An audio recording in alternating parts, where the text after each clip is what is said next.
If you've been keeping up with British news, you may have recently heard about the story of a girl who got sent home from school for wearing a Union Jack dress. But you might not understand fully what happened or where the situation is now.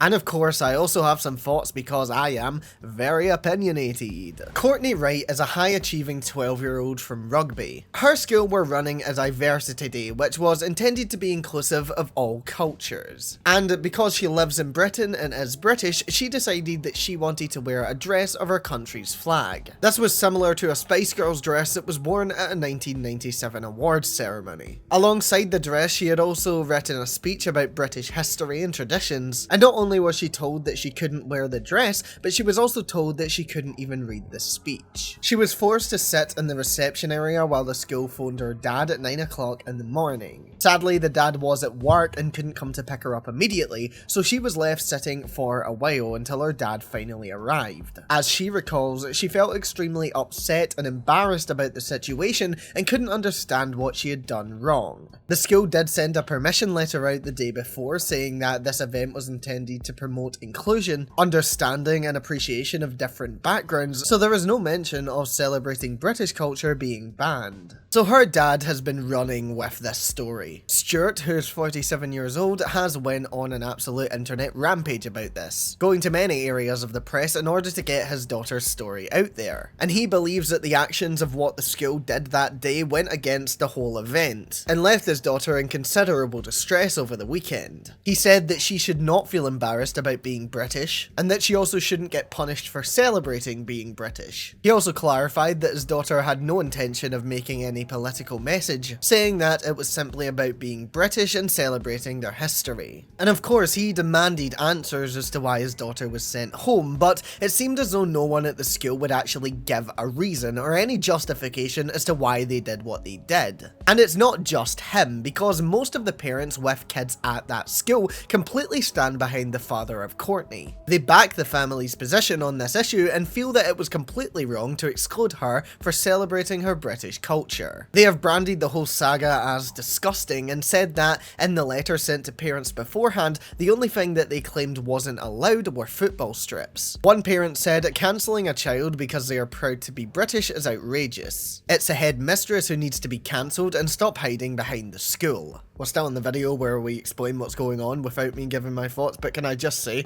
no matter how you feel, using the word cancelled in big 2025 is a bit crazy. 2018 called, they want their word back. And even the UK government have stepped in on this issue, with the Prime Minister Keir Starmer's spokesperson saying, "I think the school has put out a statement on this, so I'm not going to comment further, but the Prime Minister has always been clear that being British is something to be celebrated." And the school has also responded with their trust apologising to the father for their actions, and their spokesperson has said, "At this school, we are proud of the diversity of our students and the rich heritage they bring to our community. We are committed to fostering an environment where every pupil feels respected, valued and included. On Friday 11th of July, an incident occurred during our culture celebration day that caused considerable upset to one of our pupils, her family and members of the wider community. We deeply regret this distress that this has caused and offer our sincere and unreserved apologies. We have since spoken directly with the pupil and our family to listen to their concerns and reflect on how this could have been handled better.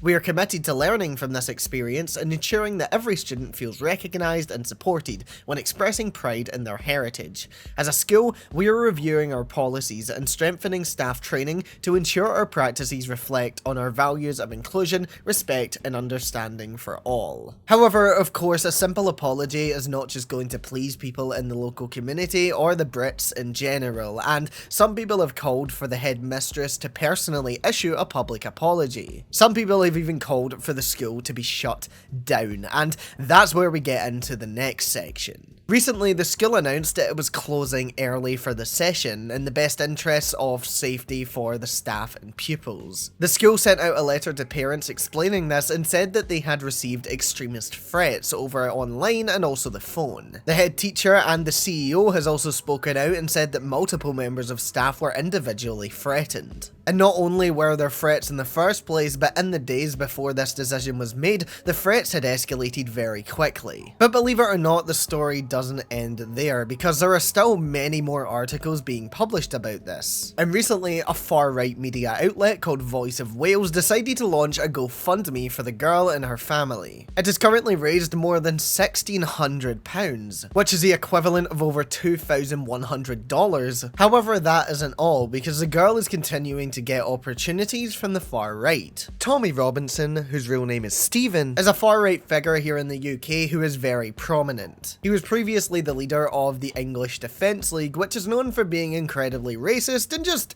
really disturbing, to be honest. He even went to jail for some time after ignoring a court order not to spread lies about a Syrian teenager. He claimed in an online video that the refugee was a violent thug, even repeating this at large marches in the capital of England. And because of this, the person in question successfully sued Tommy Robinson for libel. But on the 27th of May, he sadly graced the internet world again after being released from prison after 7 months. Now you might be wondering why I just told you about him, and that's because, of course, he slots right into this story. On the 13th of September, Tommy Robinson and his group of idiots will host a free speech protest in London. He's saying he's doing this as a show of defiance, and he has invited the Year 7 pupil to speak. And that's for now pretty much where this story ends, but I've got a lot of things I still want to discuss. Tommy Robinson inviting the girl to speak is very questionable, because you can tell that he's just doing it to further fuel his agenda. It's said by her parents and herself that she was left extremely upset and embarrassed about the situation, so it doesn't feel like the solution to that is letting her speak in front of millions of people, especially considering she is so young. What's very questionable as well is the whole extremist threats to the school. This has been very much going viral on social media, with a lot of British people deciding to take a stance for the girl. And I'm not saying I disagree with that, because I think the school was wrong to ban her from wearing a Union Jack dress, but things have certainly gone way too far. But things get even more concerning, and this is because of something that her dad has actually revealed on social media himself. He has 21-year-old daughters who he does not seem to be in contact with anymore, and that is because of this. In a Facebook comment, he said, "When people are actively trying to and have successfully already alienated my kids, and this has been enabled and without criticism from the children's services, it's no wonder many men not only give up fighting a broken system, but take their own lives in despair. Malicious mother syndrome and parental alienation are one of the cruelest, last-ditch efforts to inflict pain and suffering on fathers. There's no other man on this planet who will love those kids more than their father. Yet through paranoia and fear of getting a wrong judgment call, using barristers in a web of lies and trigger words, a man's children can and will be alienated and encouraged away from a caring father." He follows this up with another comment that says, "The people saying I abused my kids are my 21-year-old daughter's friends, who never knew me or a relationship. I will be passing all of the comments to my solicitor, and I'm pushing for slander and defamation. No police record, no cases, nothing but lies. There are enough people who know the truth. Does abusive parents fight for their kids? My fight will continue. This has to stop." So it would seem that Stuart has some abuse allegations under his name, which is incredibly disturbing. And according to another commenter, there actually are police records of them being called because he was being aggressive. Not only that, but there is allegedly an active child protection case for his two daughters' safety because of emotional abuse. And he's trying to act here as if the public outspeaking from his daughter's friends makes it less believable. But let's all have a think for a second, okay? I'm not accusing this man of anything, that's for a court of law to do, but what I am saying is, if a child were to be abused, who would they be more likely to go to? Sometimes going to actual legal means like the police can be extremely just nerve-wracking. So who would you likely speak to? Your friends, right? And to be honest, this whole debacle doesn't even scream of someone who really wants the best for his daughter, but it screams like someone being a grifter to get thousands and thousands of pounds from the caring British public. And just to note that all these comments were made 4 years ago as well, so it's not as if this is recent and just being brought up now. This has been active with Stuart. But look, let's be very clear here. It was completely wrong of the school to ban this girl from wearing a Union Jack dress. You would never catch me dead in that. Up the Celtic. But It's wrong. It's completely and utterly wrong. At the end of the day, it's a diversity day. It's a British school and you should be allowed to celebrate being British. And yes, I would say that this child has been a victim of parental manipulation. Maybe not for wearing the dress in the first place, she has every right to do that, but certainly for everything that's come after. And part of me wants to make the point that it was wrong for him to go to the papers about it, but let's be honest, if you were in a situation like this and it was about something that you strongly believe in, then you would feel the need to maybe get the public's eyes on it, right? I don't blame him for that. I don't blame him for that at all, but I still think that all of this has gone too far, and he certainly shouldn't be pushing his daughter to speak at a Tommy Robinson rally. And of course, I do stand by that no school should ever be the victim of extremist threats. A lot of right-wing people in this country do often do that, and it's very, very disturbing. Of course, there's also left-wing people and centrists who do it, but I have seen a lot of cases where it has happened from the right as well, and of course, that's the most relevant thing to bring up in this situation. I'd also be interested to find out what the threats actually contain.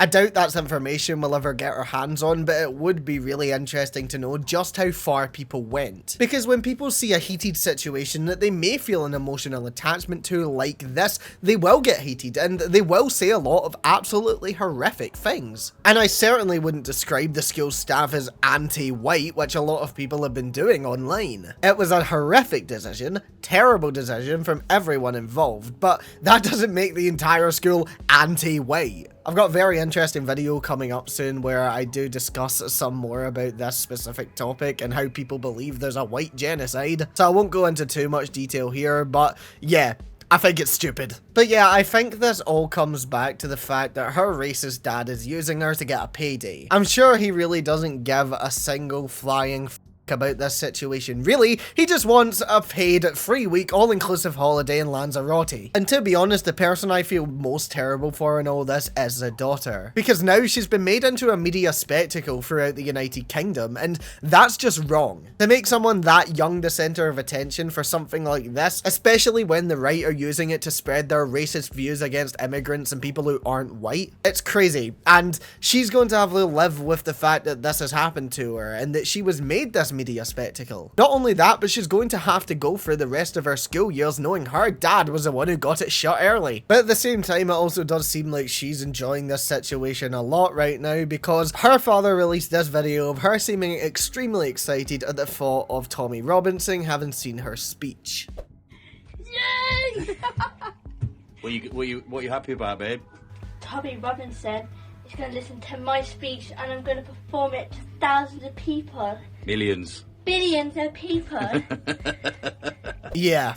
And our father seems to just be lapping it up. But of course, as soon as you dare to say anything in defiance to this online, you immediately get a flock of right-wingers coming to attack you. You know, the ones that I'm talking about with their lack of basic English knowledge who say things like, pronouns don't even exist, dude. Like, just say you didn't go to school, bro. I promise we won't judge. But it's not only people on the internet who are actually really angry at the decision to turn this into a national spectacle, because some members of our own family have decided to speak out. One close relative told the Daily Mail, Stuart is politically very angry about stuff like immigration and small boats and those things. He's a bit of a right-wing culture warrior type, and I think he saw an opportunity to start a row here. I just don't think it was very good parenting to involve a stepdaughter in it.